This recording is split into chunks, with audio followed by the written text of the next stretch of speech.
You've done well, Lord Colton. Now go out to the command ship and wait for further simp-related orders. Didn't realize I was talking to Emperor Riley. What's up, everybody? I'm Everett Show Squad. And I am Emperor Zangetsu 134. Welcome to Remember the Hyphen, the show where we look at comic books, movies, and everything in between. And wrapping up our review of the films of the original of the Star Wars saga. Because we're not going to do the sequel trilogy. I don't have the patience to sit through Then this. I don't need like 700 people getting mad at us for being like. Anyway, wrapping up the original trilogy today is Star Wars Episode 6: Return of the Jedi. Originally titled Revenge of the Jedi. You sandbagged me. Oh, I sandbagged you? This is my month, motherfucker. But yeah, we're in a good mood because as I mentioned in the previous review, I did buy the Ewok movies on tape because I didn't think they were on Disney Plus. Yeah. Apparently, Disney did actually add them on there. Yeah. In addition to putting the entirety of the Ewoks cartoon and the Droids cartoon up there as well, with the Boba Fett cartoon from the holiday special. I had no fucking clue they were on Disney Plus at all, because as we looked it up on Wiki, because I had thought Disney had said they had no plans to put that up. Yeah. But then I guess like there was fan pressure to say, hey, put that shit up so it's available. And credit where credit's due, I do believe the Ewoks and the Droids films were originally done by Canadian animation houses, so it might have been hard for them to get them out of the country at first. Because we looked it up because we had watched trailers for it prior to we were taking a break in between episodes. Also, don't watch the Ewok cartoon. It's not very good. Or if you're like me and you like Ewoks, watch it. It's just a cartoon. Well, I mean, anyway, that's fair. We had looked it up because I was wondering why it wasn't on Disney Plus when I thought it wasn't. So, because like initially when we watched the trailer, it had a thing where it was like MGM, and I'm like, oh, is it an MGM right thing? And but then we looked it up, and it's like distribution 20th Century Fox. I'm like, why the fuck's it not on Disney Plus then? Because they own 20th Century. But then I went down to release, scrolled through, and it's like as of 2021, it's on Disney Plus. I was like, this is news to me. Yeah, same. News to me.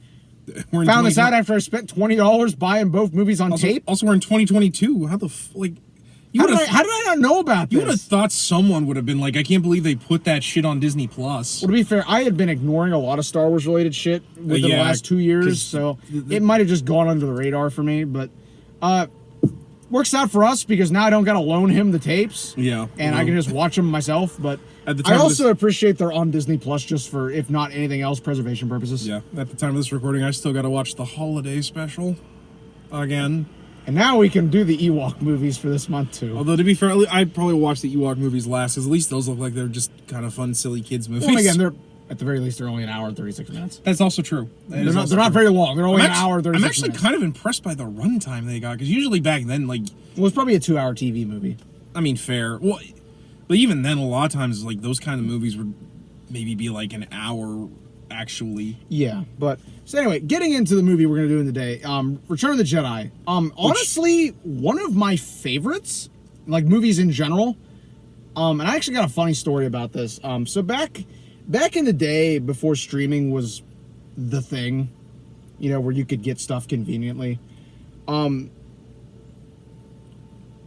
this was the one I had the most trouble fucking finding. Really? Okay, so let me tell you the tale. I had episodes 1 and 2 on tape.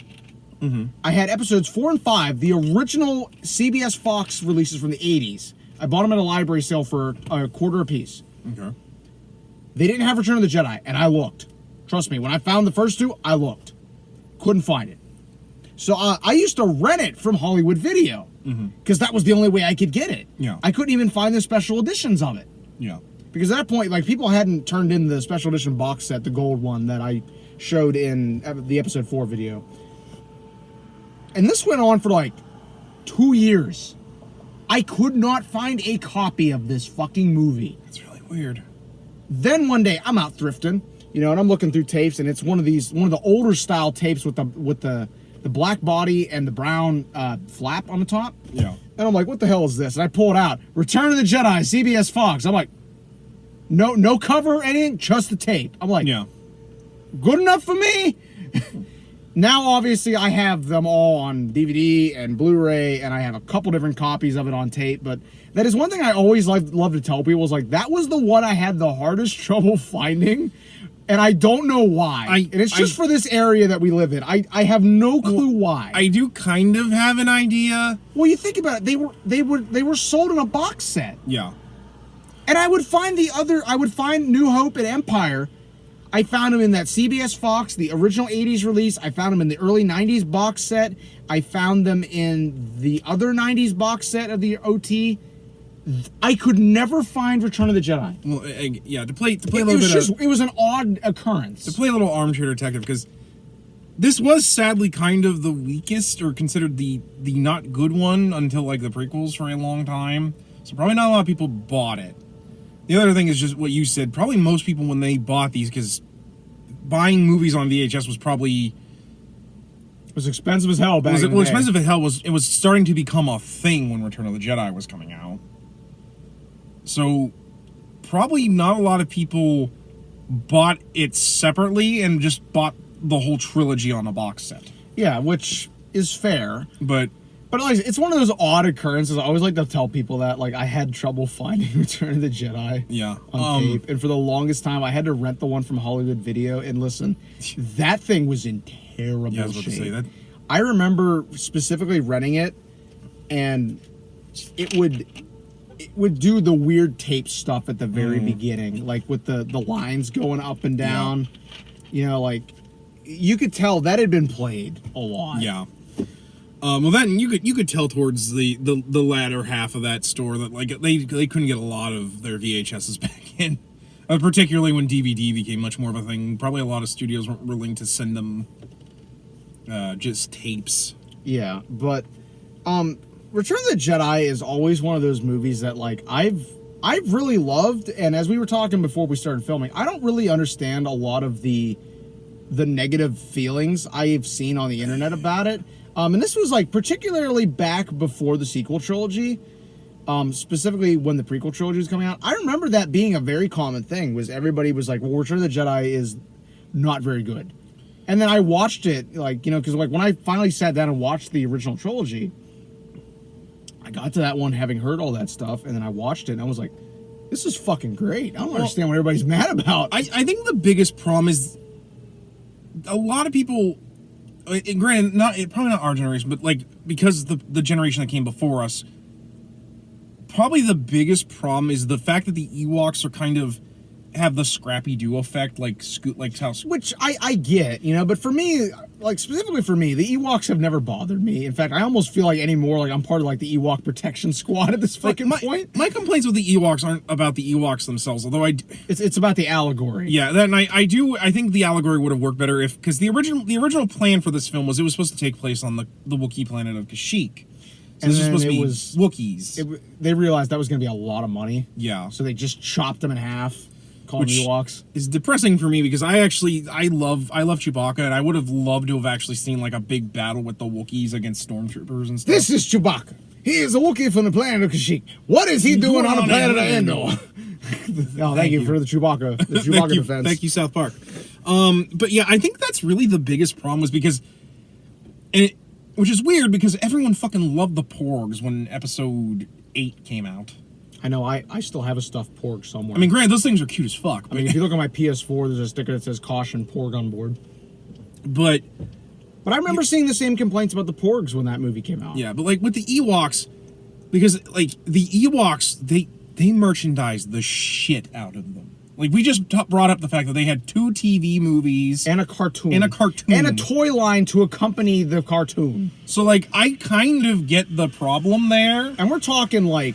Not only a figure line, they had vehicles and they had a play set. And they probably had plushies and I think they were gonna make some for the Ewok TV movies, but I don't think they ever did. But there was a lot of stuff Kenner thought about doing. They were gonna make holiday special figures. They were gonna do an entire set that was Chewbacca's family. They went so far as to have the prototypes made, and then they just after that bomb, they're like, let's just move on to the next movie. I'm honestly surprised Hasbro hasn't tried doing that because of the fact that people know about the holiday special and Well, that's like when I went and saw Solo, and forgive me for bringing that movie up because I know you don't like it, and we've talked about your issues with that film, and I have a couple of them myself. One of the things I remember happening in the theater was Mala shows up. Oh my God, and it's obviously Mala, right? And she showed up, and I'm sitting there, and I'm like, oh my fucking God, is that who I think it is? And then like. I think they say it in there, and my buddy recognized. He's like, Colton, is that who I think it is? I'm like, bro, the holiday special's canon again, and he's like, fucking why? Like, no, he's like, listen, fucking why that? Like, it was like when it was the same one in Solo, like, oh, he's a master of Terraskasi, and I'm like, you guys bought the PS1. Oh my God, I forgot they referenced the Masters of Terraskasi. Terraskasi. Say it right, Terraskasi. Look, that game is shit, so like I know, really but say it right, Terraskasi. No, I refuse. Then don't fucking say it. You're gonna piss me off doing that shit. Pronounce shit right. But anyway, it was another one of those moments where we're sitting there and I'm like, of all the things you could bring back, that's what you're gonna throw at me? Yeah, you know, let's make Boba Fett a clone. Let's just like fuck up all sorts of shit. Yeah, like I just remember that happening. I was like, oh my God, fucking Mala's here. They obviously are the fucking holiday special is canon. Yeah, they're willing to do that, but you know, they'll make a fucking movie. I remember that. Brian was so fucking mad because I wouldn't stop talking about it.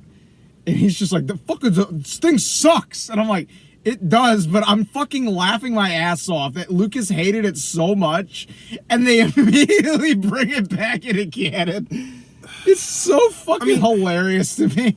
I get why, because Disney's whole thing is anything Lucas made is in canon, but... Which means the Ewok movies are in canon.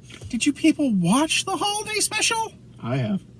Multiple times. I know you have, and I have too. It's got a kick-ass Jefferson Starship song in it. Will you not the sky? I don't care if you sing that. They never released that, so we're not going to get DMCA'd for that. No, Nobody knows that song except if you're a nerd. But, anyway. Which I've always gotten. I'm like, okay, like, I've gotten and I haven't gotten the complaints with the movie. I understand some people are annoyed by the Ewoks. For me, I'm just like, I mean, we were watching the trailer and I was like, they're so fucking cute, though. Like, maybe it's because I'm a cat guy and I instantly see fluff and I think cute. Well, because here's my thing.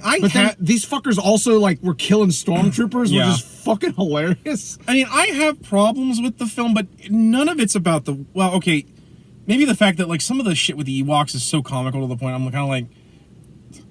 Like, it kind of takes away some of the tension on the ground battle. I do believe they think I am some kind of god. Well, not real, that I don't mind. They worship C-3PO. No, C-3PO, I don't mind, because that...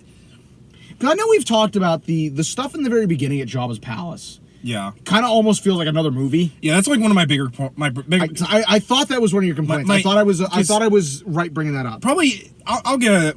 Probably this is the only of the original trilogy I would probably give like an 8 or a 9 out of 10. I must say, because I'm gonna give it a 9.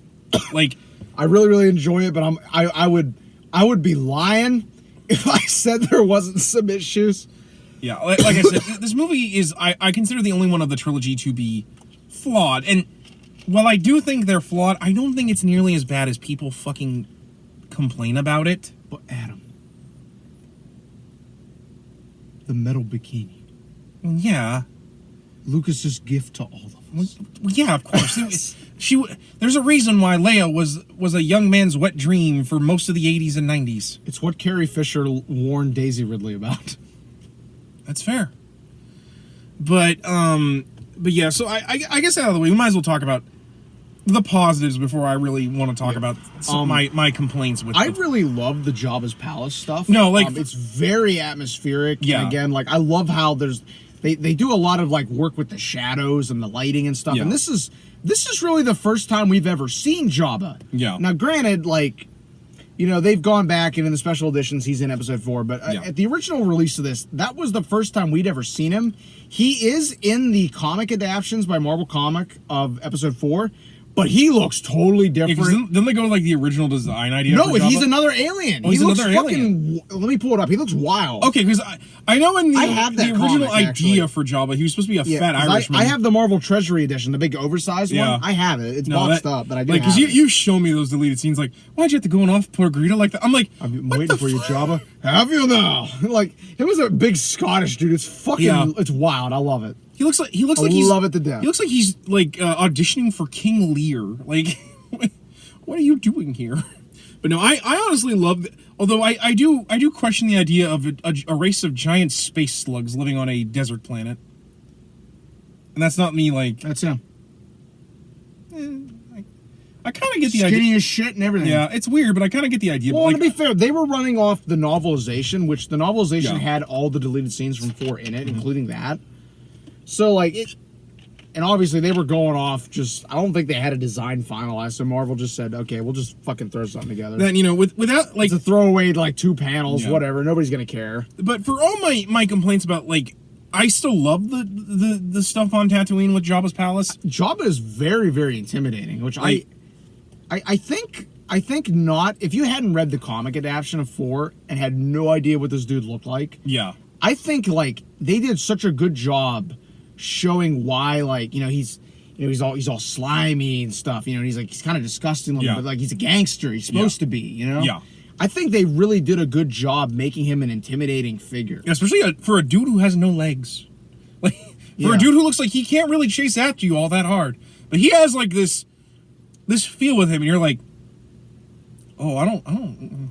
Yeah. Like there's a really good like feel to him. Yeah, I love that stuff, and then the stuff at the pit of Carcoon. Yeah. I love that stuff. I know everybody bags on the way Boba gets taken out, but I almost view it as being like some kind of irony. He's one of the most feared bounty hunters in the galaxy. Yeah. Killed thousands, killed countless people, brought in countless more for bounties, Yeah. and he just gets taken out like a chump. Yeah. Like, I don't know why I've always loved it. I understand. Again, it's another thing. I understand everybody's complaints with it.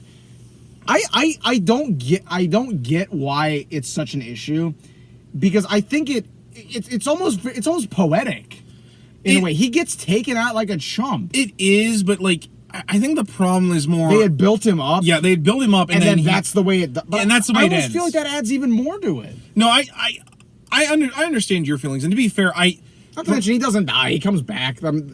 They found him quite indigestible. yeah, which Not to mention, if you go by the comics, the original EU, he got thrown out of that thing like twice. At first, he blew himself out with a grenade. yeah, He got picked up by the Jawas because they thought he was a droid, yeah, and he had amnesia. And so he ran into Solo and Leia again. That's funny And as fuck. Leia saying Han's name a couple times kind of jogged him, and he was like, Solo. And but at that point, the fucking sandcrawler they were in had been driven into the pit of Carcoon, so he went back in there. And then the second time he got thrown out was Dengar, one of the bounty hunters from episode 5, Yeah. was picking through the ruins of the sail barge. yeah. And he came across Boba. The Sarlacc pit had spit him out because it had found him indigestible. That's funny. Yeah, so that's happened to him a couple times. Well, then I think he got a lot of redemption when they finally did the Shadows of the Empire comic and novel and video game. Where Well, that and the Bounty Hunter trilogy novel, Yeah. which is set between 5 and 6, kind of showing like what he did. Because basically, when he got Solo and Carbonite, dude, he I actually he would have know been about this. better off painting a fucking Yeah, because- bullseye on himself. because Jabba didn't want to pay him, so he hired all the other bounty hunters to try and get the Well, and there's like this great scene where like they had him captured, and he doesn't have the armor on, and he still mops the floor Yeah. with all of them. Like- It's fucking great. Then I love one of the best EU trilogies, honestly. one of my other things I love in the Shadows of the Empire comic when he gets to Jabba and Jabba's like, "Oh, Boba, I'm so glad you." Why don't you stay in for a while? And he pulls like a Lando, kind of backing up, like, okay, wait a minute. And I'm pretty sure Boba We're doesn't. all friends here. Boba. The only reason Boba spares him is because like you are fucking paying the bounty, and I'm gonna chill at this bar and hit on that one blue chick over there. But Back from the dead, assholes. it's like there's one of the more modern Marvel comics where Vader goes to talk to Jabba and Jabba tries to like intimidate him, he tries to intimidate Darth fucking Vader. The only way it could have been funnier is if he Listen, tried. I never said Jabba was the smartest. No. But like the only Jabba's a gangster and he's pulled off some crazy shit. I never said he was fucking smart. Like, the only way it could have been funnier is if he tried to drop Vader into the Sarlacc pit, and then Vader's just, like, hovering over the Sarlacc pit, like... You want to try that again? Or the Rancor pit. Like, I almost wanted to see a scene with, like, the Rancor with a suitcase and, like, a fedora, like, doing that, like, Looney Tunes tiptoe out. Doom, doom, doom, doom. But... yeah, I really love that. Oh my god, I love the scene with Luke trying to survive in the Rancor pit. That's, like, one of my favorite... I have a lot of issues with it because of how it's been portrayed. Since, and some of the critiques of it, but I almost feel like, we brought it up earlier, I feel like the metal bikini is one of those pillars of Star Wars mythos. Yeah. Whether or not it, like, whatever your feelings on it, it is up there, basically. Like, and now... I mean, you look at the millions of people that still cosplay it, Yeah. like, all over the world, basically. And to be fair to it, and this is me trying to be fair to it, it's not like Leia had a choice in the matter. Yeah. Well, I always view it as, like, Jabba does that to demean her. Yeah. And near the end, she completely flips the tables on him with it. And she strangles him to death with a chain. Yeah, like, so I always viewed it as, again, one of those poetic things, or, like, a sense of irony. Like, for... And not to mention, her doing that, Yeah. bro, she was fucking feared on Nal Hutta because of that. They literally gave her a name, and I can't remember what it's called in Huttese. Probably Hut Slayer or something like that. That's literally what it translates Yeah. to, is Hut Slayer. But, like... And Not to again... mention, Jabba's mom put a bounty out on her, because Jabba's mom was not fucking happy. and to be fair, it's only for a brief period of the movie. Yeah. And again, it's not like, but again, I get everybody's critique. Yeah, I do get especially everybody's from a critique of feminist it. point of view. I Yeah. understand. But, I like, completely get it. And again, as someone who, like, as watching the film, while I do enjoy her in It's that not outfit. like they do. It's not like they do it for the fuck's sake of doing it. Yeah, like It does. There is like, a story there's clearly point to a purpose it. to Yeah. it. Like, but Luke's fucking entrance. oh my god. Oh my god! You just fucking force choking the Gamorreans. He's like, I'm playing both sides now, motherfucker. Oh no, that and like Luke is totally in control. One thing I love about the Jabba's palace, Luke is totally in control. We've completely had an evolution of Luke Skywalker from the bright-eyed farm kid in 4 on Tatooine to a what he is full-on now. Jedi He's a Knight. full-on Jedi Knight. He's Yeah, in control of the situation. It's such a great evolution, honestly. Yeah, no, like And it's one I think's really underrated in Star Wars mythos. yeah. If not to say film itself, it's very, very underrated in my opinion. I actually give Luke a lot of credit. His negotiation skills are really good in this movie. Like he like because he tries to be reasonable with Jabba. He tries. I'll give you these droids. I'll pay you. And then like, What do you want? that scene where he's about to be thrown into the pit, he's like, "This is your last chance, Jabba." And then he gives the look, and then he throws, and then Which, if you ever wondered, I've done that at work. If you've ever wondered where I've got that from, that's what that is. Then R2 shooting the lightsaber out, and you see that green lightsaber for the first time, and you're like, Which, fun fact, was originally blue. If you look at the original trailers, it was originally blue. They changed it because the green stood out better against the blue sky of Tatooine. yeah. But if you look up the original trailer for Revenge of the Jedi, it is in there. He had a blue lightsaber. And honestly, I love his green light. God damn it! I charged that. Wouldn't be remember the Hyphen without some Yeah. technological glitches. Oh well. To be fair, it doesn't look super bad, but Yeah. plus we haven't done that in a while. Yeah. Hey. But anyway, I almost wonder if it got too hot. maybe rocking it old school. But no, I love that green lightsaber. Like, actually, this is probably my favorite lightsaber design. I like how simple it is, and like I like Yeah. the like I've always really liked Luke's design. yeah, because like there's some lightsabers that are really weird. Like I can't remember if it's the original blue one that Luke had or the one that Obi-Wan had, but I'm not a big fan of the emitter on the end because it's kind of like Oh, it's really the in canon answer for it, if I remember correctly, it was in the Life and Legend of Obi-Wan Kenobi, yeah. which I believe was canon to the old EU. And to be fair, They monkeyed with that canon so many times. I'm an old school EU fan, and I love the old EU to death. I am the first to tell you, continuity with that was always questionable by what was and what wasn't. But that book, it is mentioned that he builds that lightsaber with parts that were in Obi-Wan's shack. Well, no, Because that's where he stayed or something during that whole thing before he was in the cave. And I think it was somewhere they tried to say that the green crystal in there was Qui-Gon's crystal. Yeah, the Kyber. That Obi-Wan had it. Which I'm okay with. I know I'm okay some with people too. aren't. I believe the actual continuity is that he made one. Yeah. Like he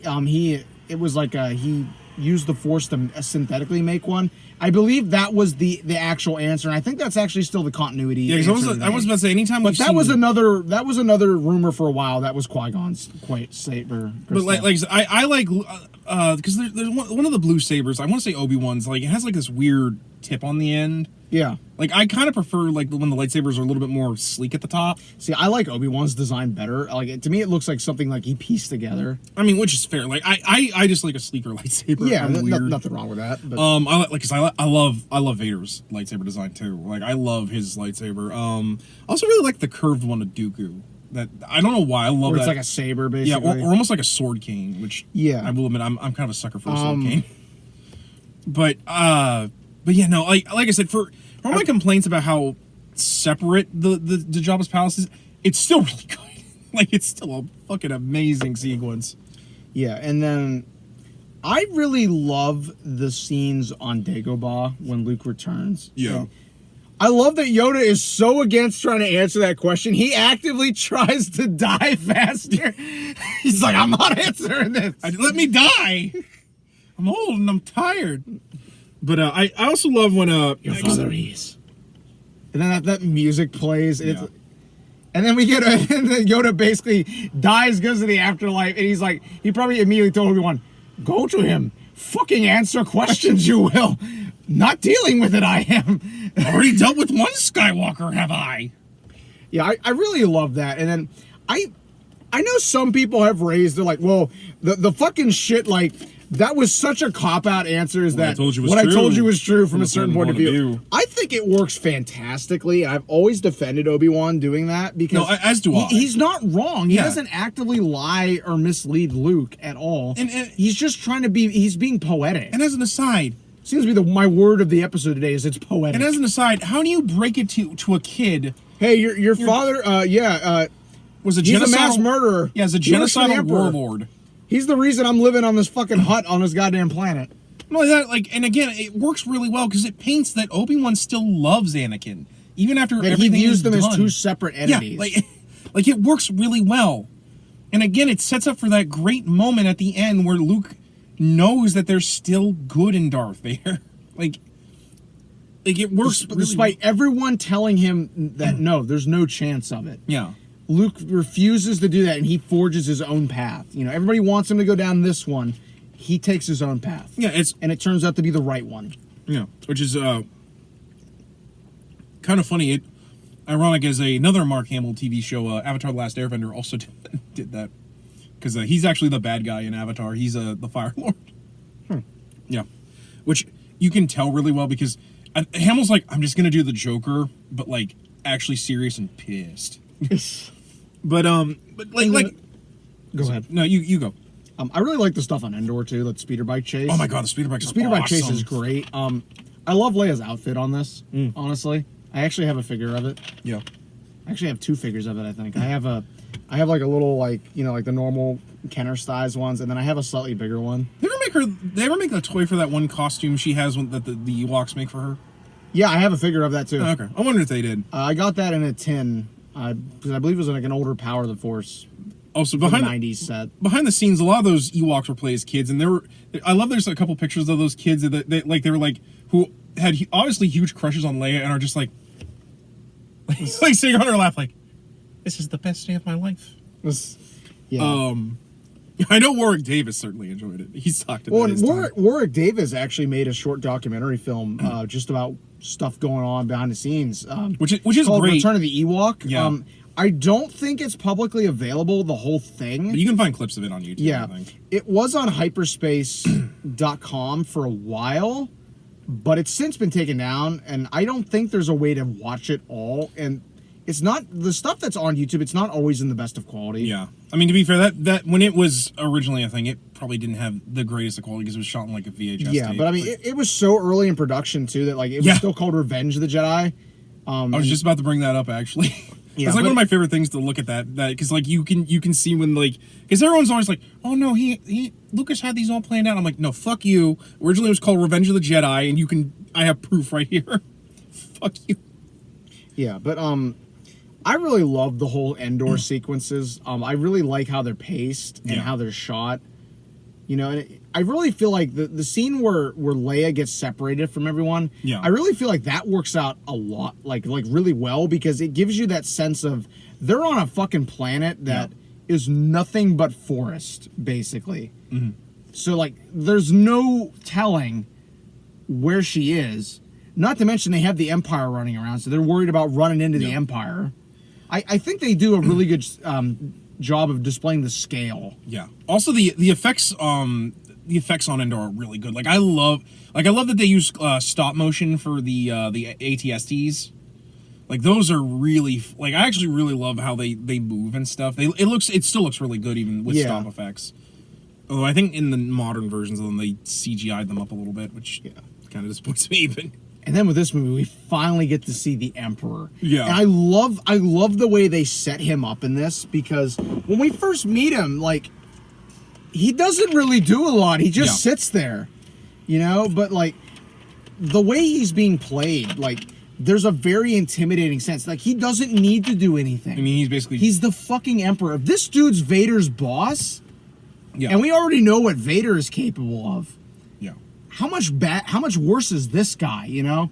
So I think him not doing a lot plays out to the favor of that, because it just makes it more intimidating. He's like, he doesn't feel the need to do anything. He's like, I can just fucking sit here. Well, I don't need to do anything. And forgive me for bringing up alligating it to Christianity, which I don't mean to, but like, it's basically the temptation of Jesus with him and Luke, because basically all those scenes with him, Luke, and Vader is just trying to get Luke to kill Vader, because then that means Luke will snap and slip to the dark side. That, or like, you know, take your weapon.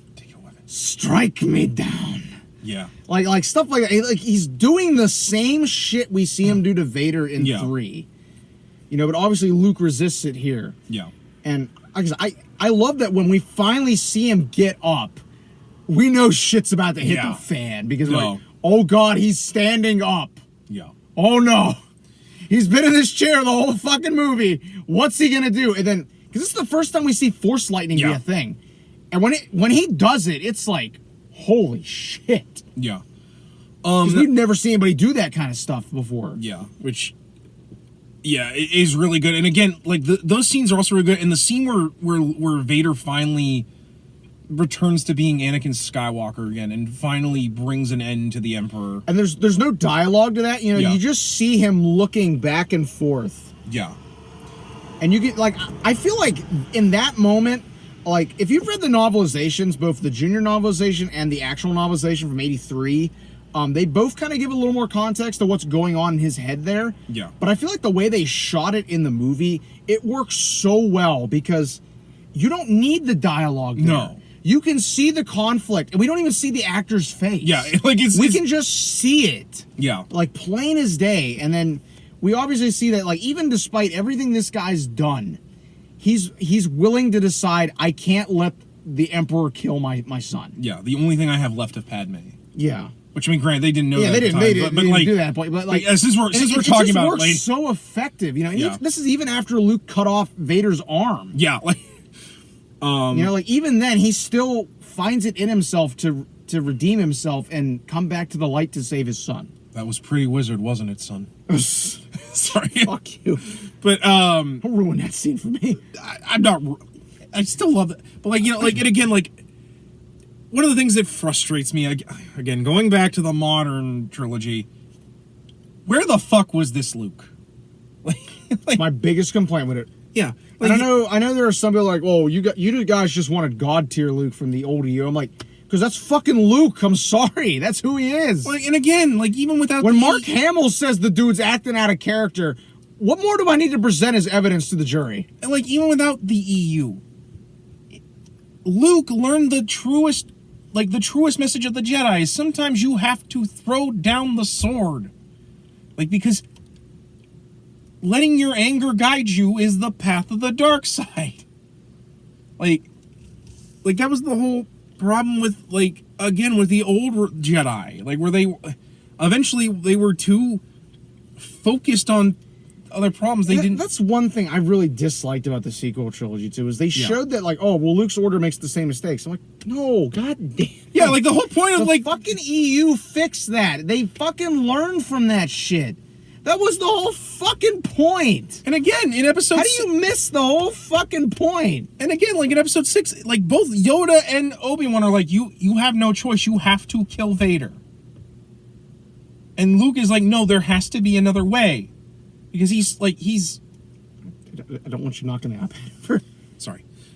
But like, again, in this movie, Luke just does the most Jedi thing he can, is find another way.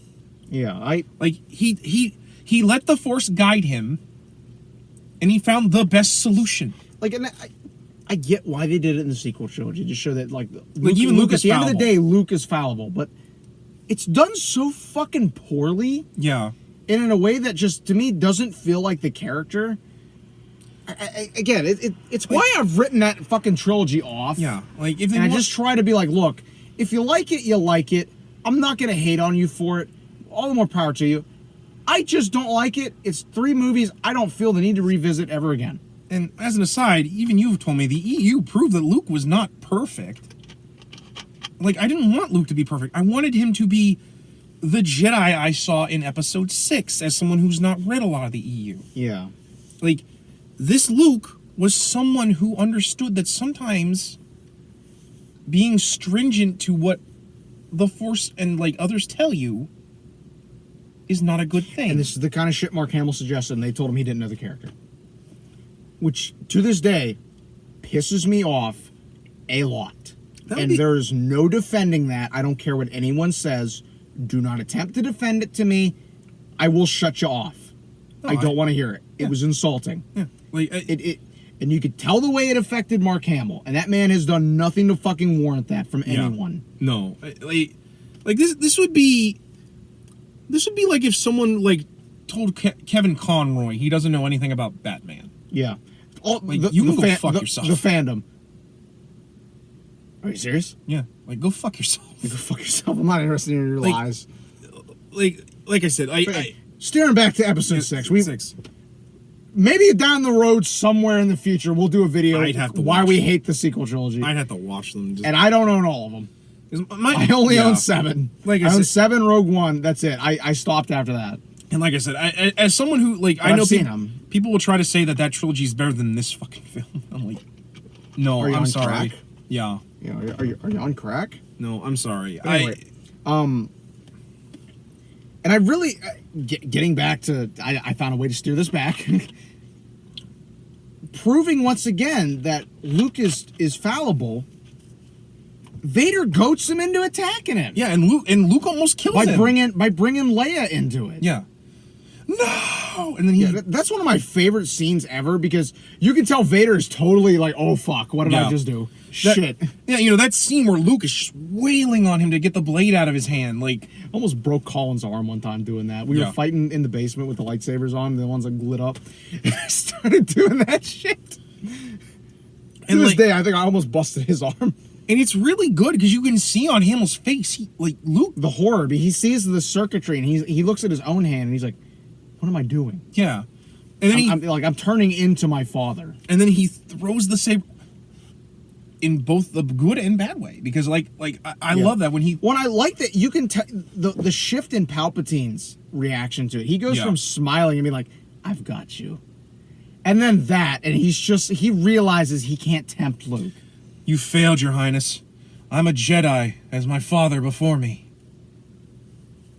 So be it. So be it. Like, the way he says it, it's like, and then he, like, you know, the whole time he's electrocuting him, you'll pay for your lack of vision. And it really says something when, like, Luke doesn't defeat the Emperor.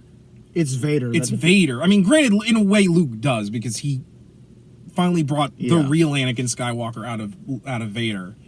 Yeah, and then go ahead. Sorry. Well, I was just about to say, and then Vader's death is like it says something how, like, you feel sorrow for Vader, despite the fact that, again, the first two films paint Yeah. Vader as a genocidal warlord. That scene near the end when the Death Star is just falling apart, Yeah. you know, and Luke is just trying desperately to get Vader into that transport, which, by the way, you can hear gunshots in the back of that. Yeah. The stormtroopers there are shooting each other to get on the fucking transport. Yeah. They are literally like, no, it's every man for himself. Fuck any kind of evacuation order. There's no order anymore.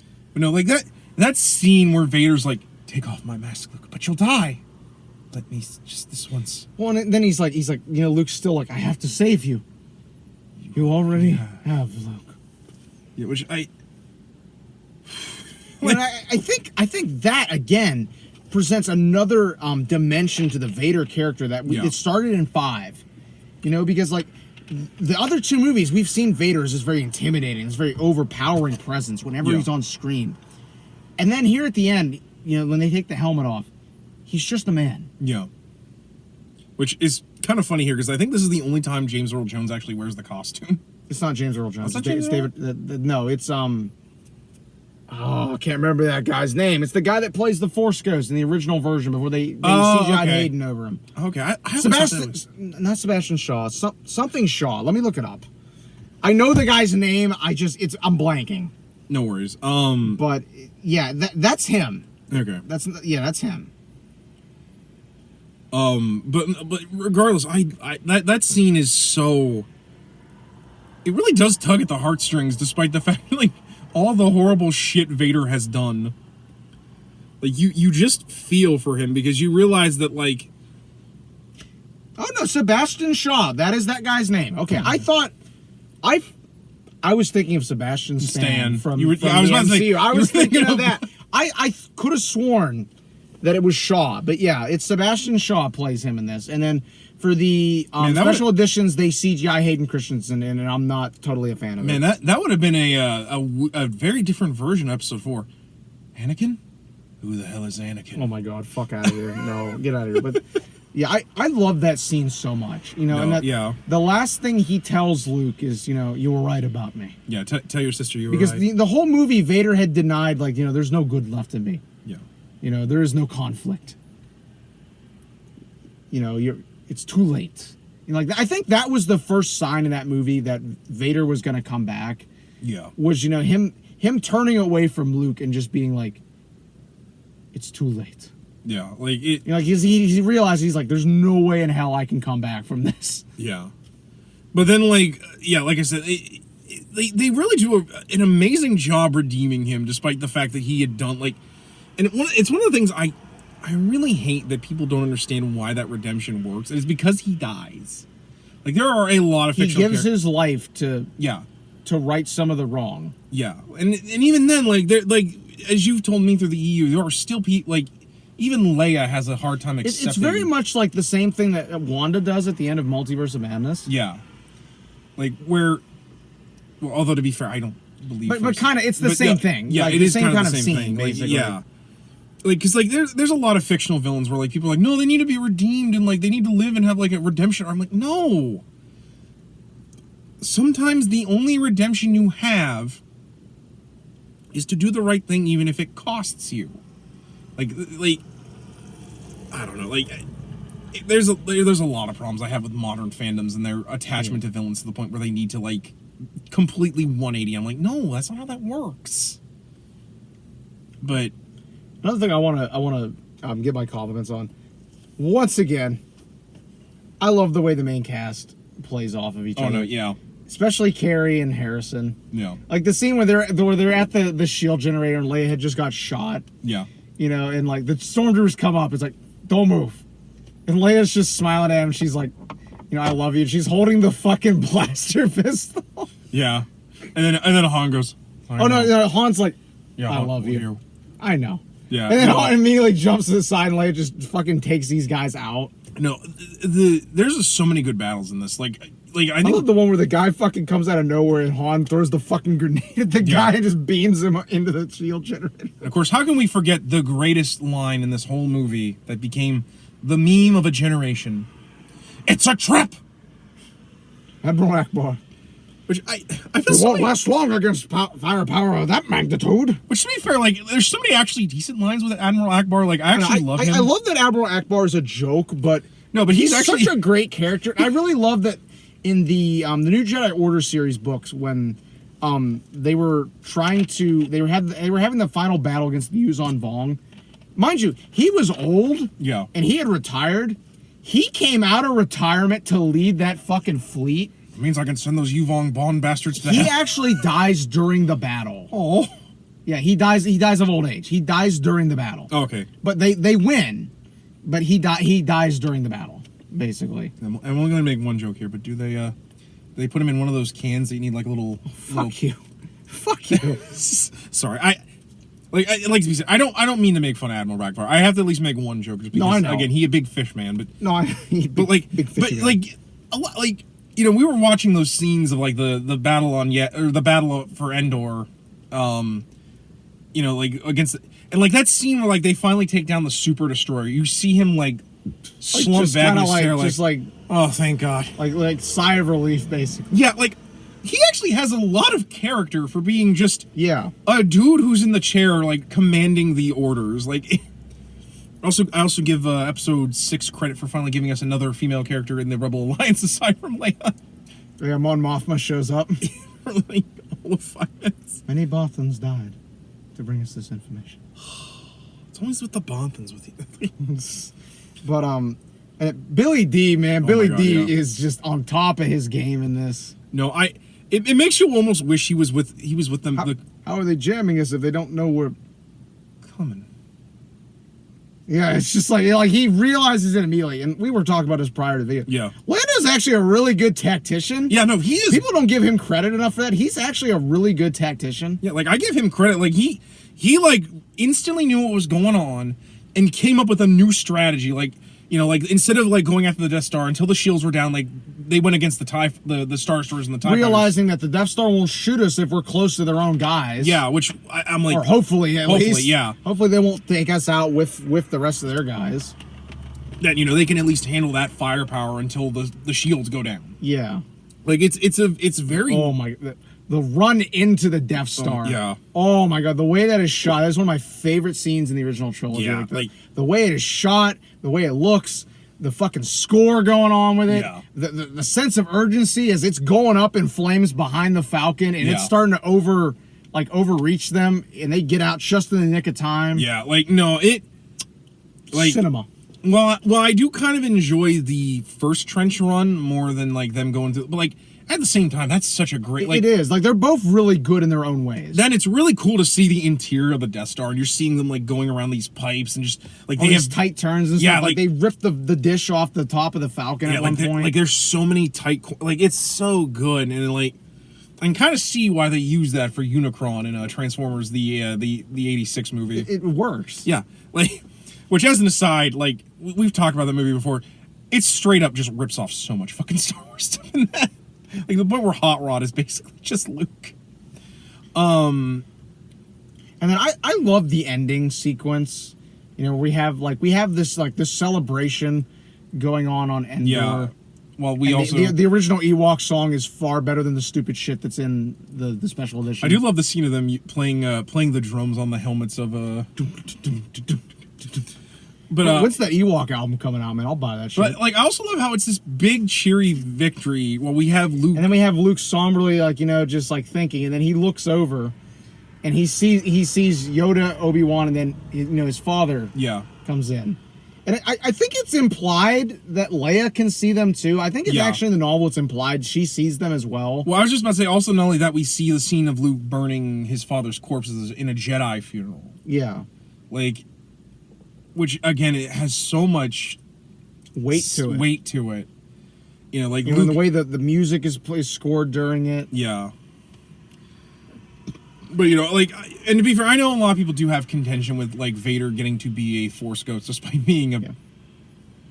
Honestly, I really like that. That proves that like even the Force accepts that like that one moment, like it restored or it he did finally what he was supposed to, which was to restore balance to the Force.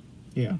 But one thing I really like about the way the movie ends is that, you know, 4 ends very, very on a high note. Yeah. I think 6, that final lead up to, like the final group shot, and then we go into the credits with that iconic end title music. Yeah. I think it works so well as an end to these movies, basically. Yeah. It works just so well. Like the music, you really feel like you're in the celebration, they won. Because, like, even though, like, the Empire is still a structure, they defeated the Emperor. And would be for years upon years in universe afterwards with the Imperial Remnant. It would be a long fight. Yeah. That wasn't the end of the Empire at all. But it was the start of the beginning. Basically, the start of the dominoes finally going. Especially because once the Emperor's gone, like, especially because the Emperor being, like, that gone is, like, a huge, like, still a huge creates victory. A big power vacuum. Yeah, like, which, for good or for bad, needed to happen. But yeah, like I said, I would really like to get the Dark Empire comics and let you read them, because I think you would enjoy them. I've seen a little bit of the Dark Empire. Like, again, Comic Pop did, like, particularly the one where Luke is... Maybe next week when I get paid, maybe I'll buy that and the second volume and just be like, I'll reread them, and then I'll be like, here, read these, because I want to review these. Yeah, because I know, because, like, I know Luke does eventually get turned into a Inquisitor, I think is what... Nah, he takes Vader's place for a short period. Yeah. But even then, I think it's kind of revealed that Luke was actually just...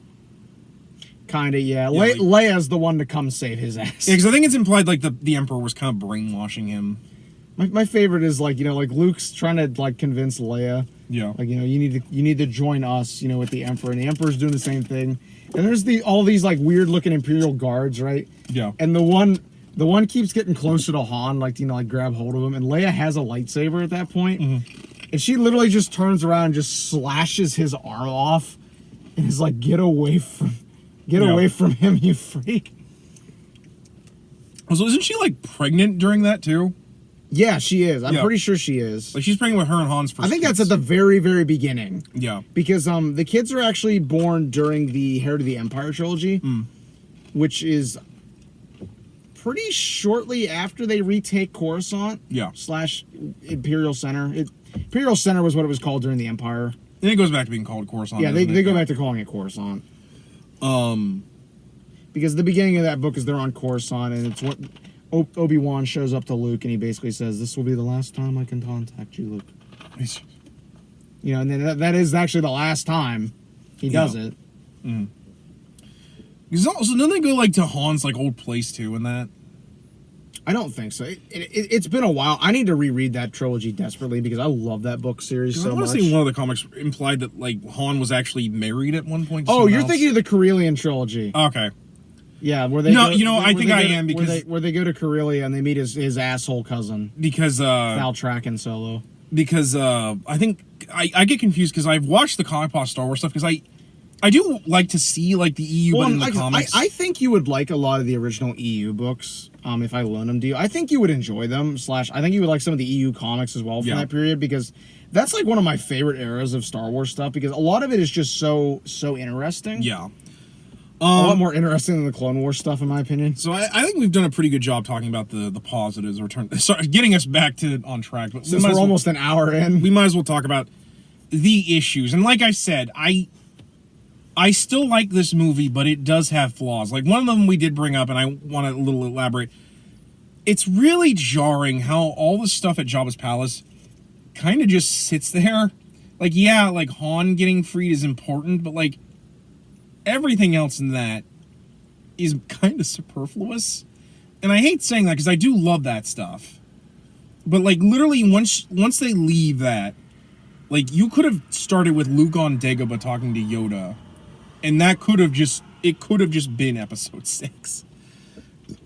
Like, you get what I mean, right? Like, yeah, I get what you're saying. I really like the Jabba's palace stuff, but I definitely can see where you're coming from, like, with it. For me, I almost kind of wish that, like, Shadows of the Empire had actually gotten made back in the 80s when they were still making these movies, so that we could just have Shadows of the Empire and that together. Or even just kind of highlight some of the stuff from Shadows of the Empire that's not super important, like watching the many Bothans die. Because that is in the comic, that you actually see the many Bothans die. The Shadows of the Empire thing actually highlights, too, that I really hate how they dumb thermal detonators down, because in that, Lando levels a whole fucking building with, like, a handful of them. Oh, yeah. There's also, I think, some like weird lizard prince that wants to seduce Leia. Prince Ezor. Yeah, Yeah, and he's with the Black Sun. Yeah, and she escapes by threat. He wants to take Vader's place. Yeah, at the Emperor's side. It's like he's like in a power battle. Yeah, because at this point the Emperor knows that Vader's trying to usurp him because he knows about what he said to Luke at the end of Empire. But like I think if I remember correctly, there's a scene where Leia, like the dude's trying, and Leia's like, Leia kicks him in the ball.